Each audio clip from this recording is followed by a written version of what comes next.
Well, welcome everyone to a chat with our latest Amber Grant winner. Today, we're speaking with Donya Amiri, founder and principal of AIM Professional Engineers, and she is our Amber Grant winner for August 2021. I'm Marsha Layton-Turner, and I'm on the advisory board for Women's Net, who gives the Amber Grants. So Donya, let's start at the beginning, and why don't you tell us about your business, why you started it, and the services that you're providing. Thank you. Good morning. Thank you, Marsha. I'd like to first of all say thank you to you and the Women's Net for this generous grant, and it's so special because of its meaning and the legacy we're trying to carry by using these funds to start up. So again, thank you so much. It's such an honor to be here. A little bit about AIM Professional Engineers. AIM is a startup actually, so it's very, very beginning setup phase. My goal is to run a business that is giving back to our community through services of civil engineering and traffic engineering.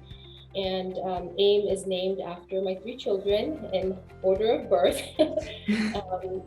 AIM just really symbolizes a lot of the goals that I have for the company, which is aiming for greatness, aim high, and being straightforward and honest and transparent. And really, civil engineering is an ancient form of engineering and it's an honor to have the ability to serve our community through civil services. And so AIM is consulting services, like I mentioned, and civil engineering typically works with government jurisdictions, municipalities, county and state.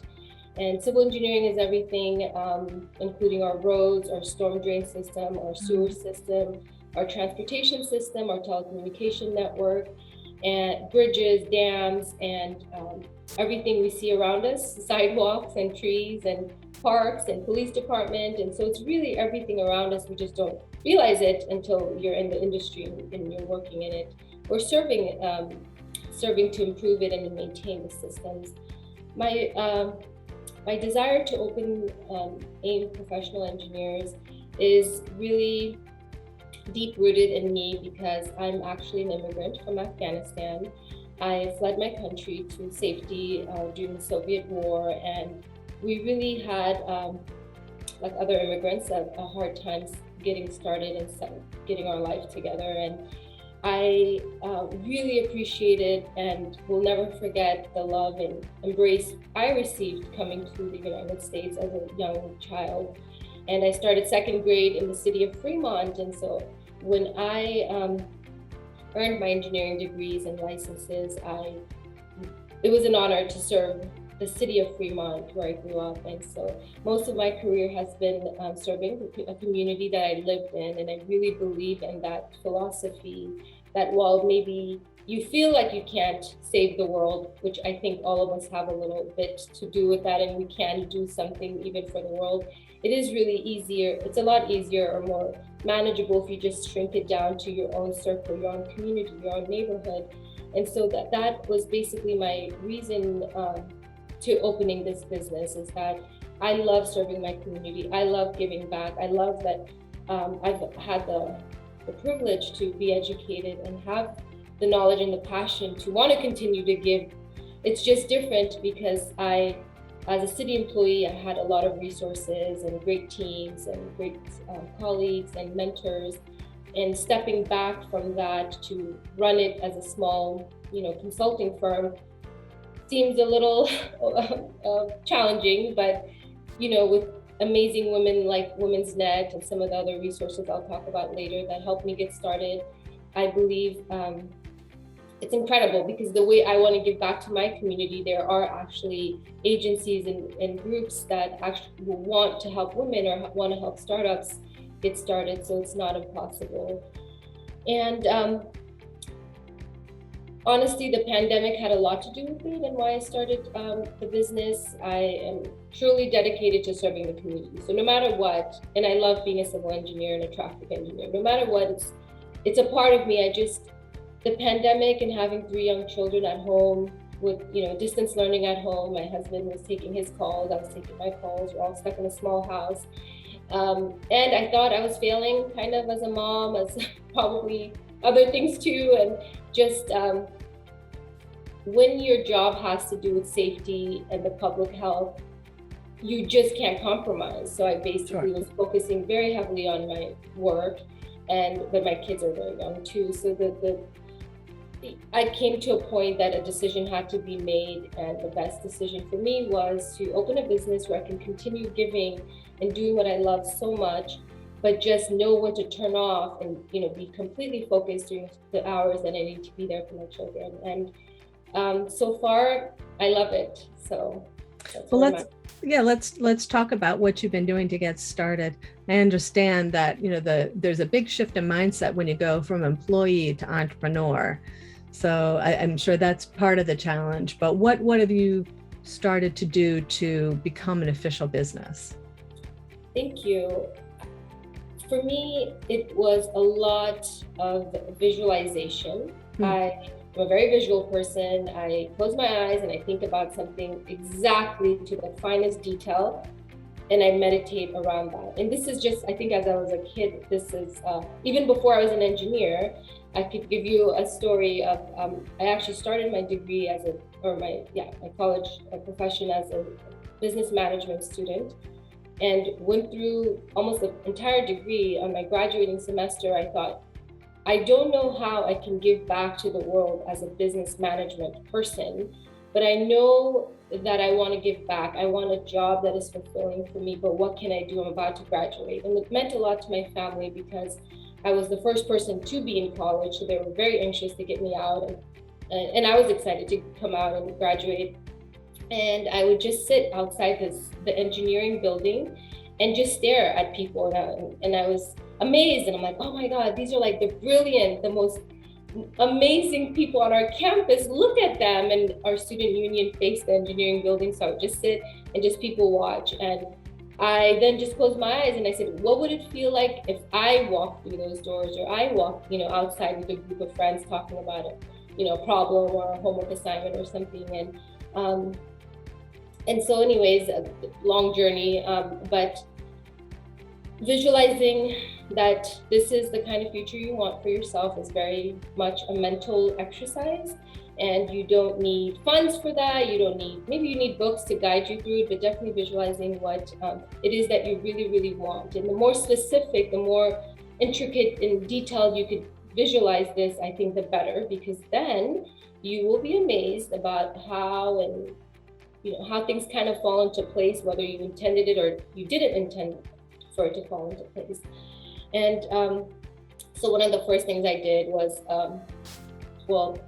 I had my husband's support, and he's like, you should take a few months to just reset. This is a really big decision. Just see if you want to summer off with the kids, or do you want to, look for another opportunity that's closer to home and we could have a better work-life balance. So I had that stress of, I didn't have the stress of working and thinking. I did take a little bit of time just to kind of clear my mind. And honestly, it was a lot of just research, just getting on and just starting. Again, I believe in local. So I looked up things around my own city. I looked up what's out there for small businesses. How does a woman start a business? What does an engineering company look like outside?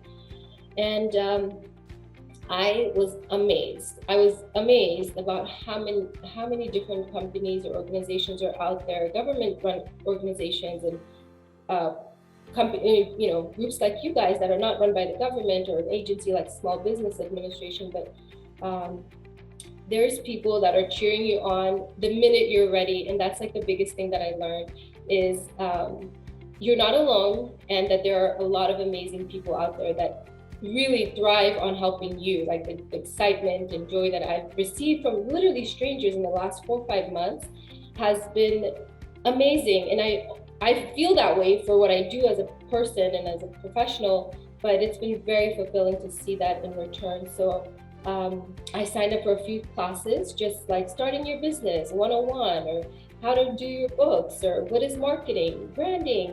And I mean, these are just 30-minute lunch hour classes, so this isn't like giving you everything, but I just buzzwords, and I just jotted down different things. And I'm very much a person that likes to share. So the minute I learn something, I have a couple of friends who are exploring different things. And I'm like, you guys have to come right now. We're all signing up for this class together. We're all going to take it together. Even the Amber Grant, I've told everyone about it. Even when I was applying, I'm like, I'm applying for the August one, you guys get on it. And then I've formed a team. I've formed a few, I'd say 3 strong women from different agencies that are my go-to, I guess, counselors.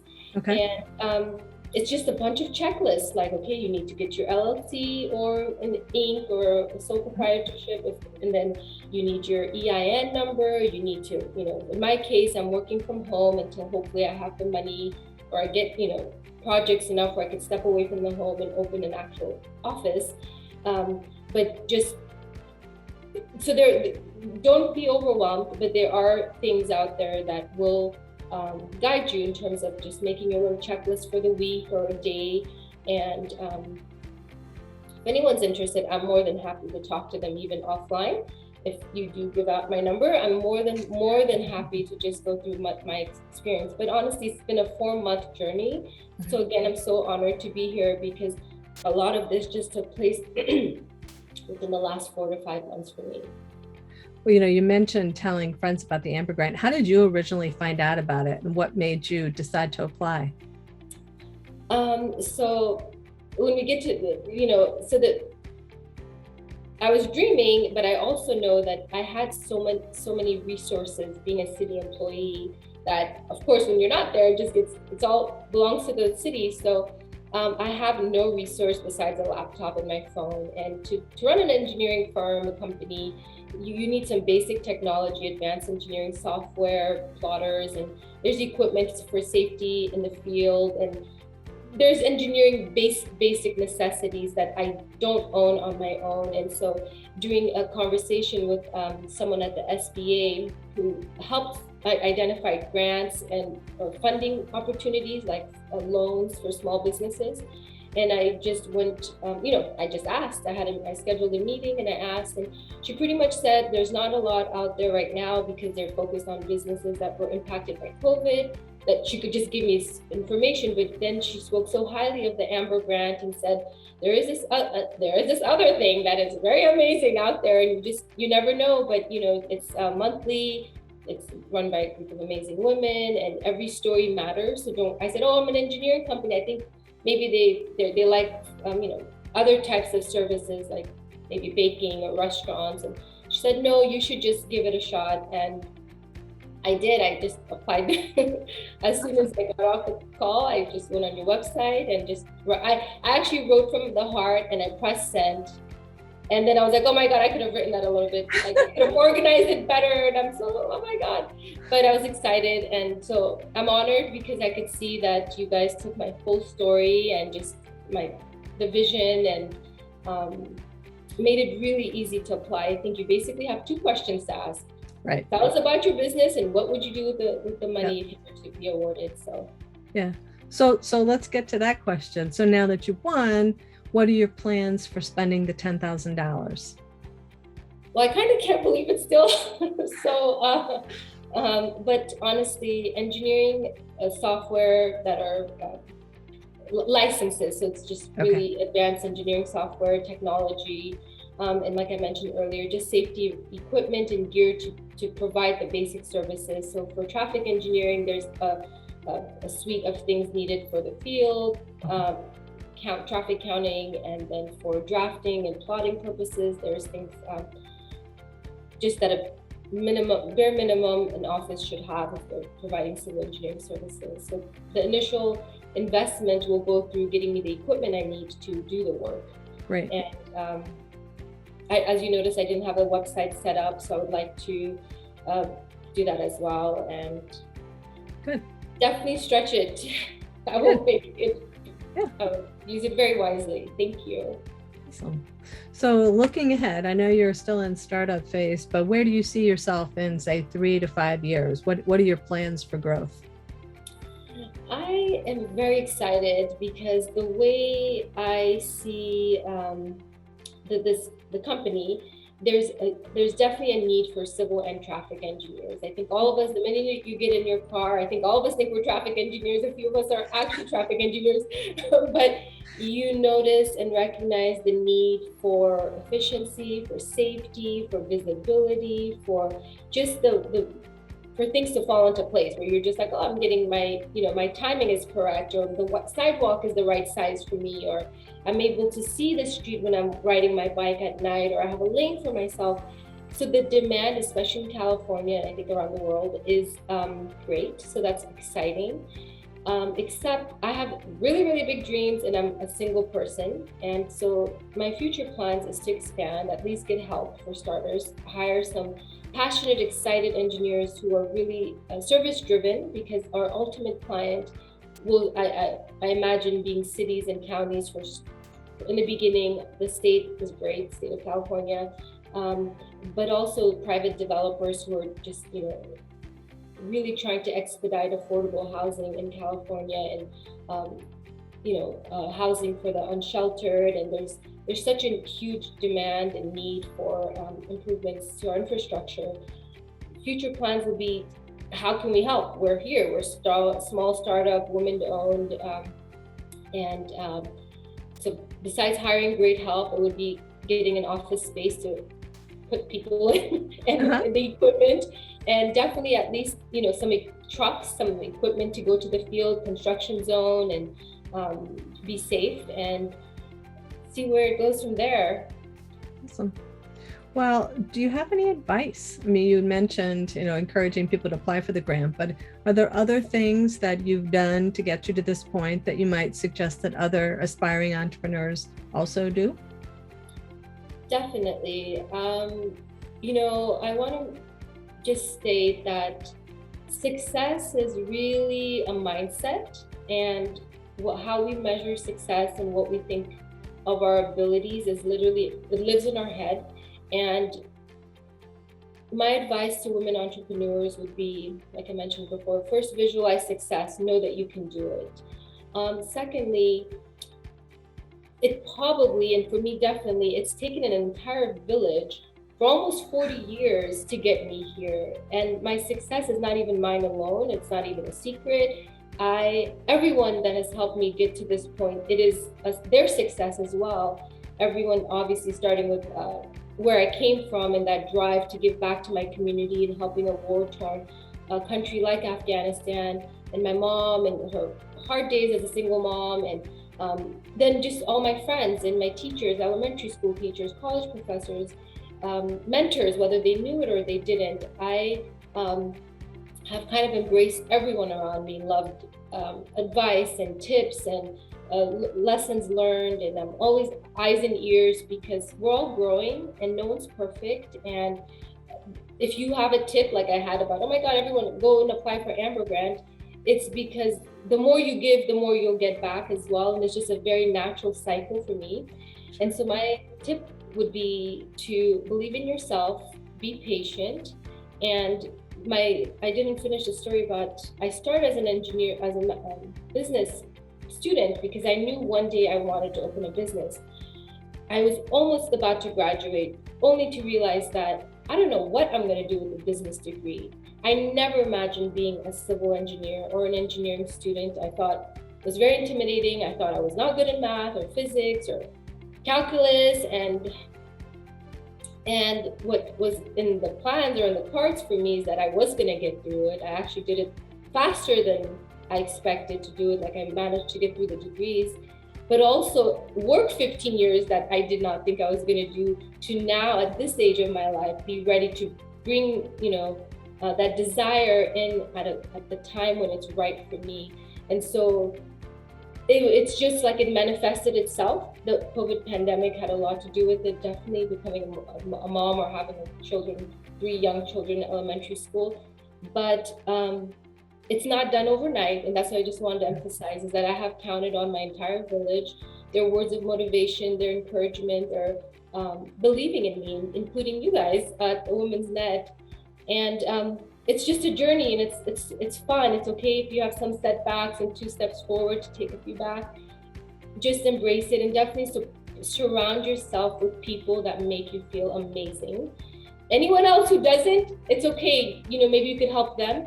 But when you need that juice to kind of push you forward, and if you have nobody, then find books, find audiobooks. That's been my go-to. Like, that's my spot, is that I just find amazing authors who could talk to me, and friends that I don't have that are now authors. So like you, Marsha, actually.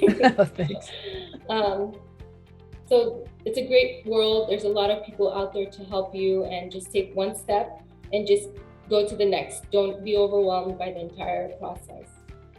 Good advice. Good advice.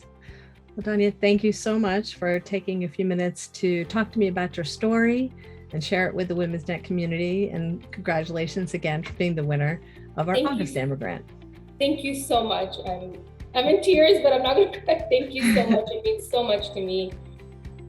Thank you so much.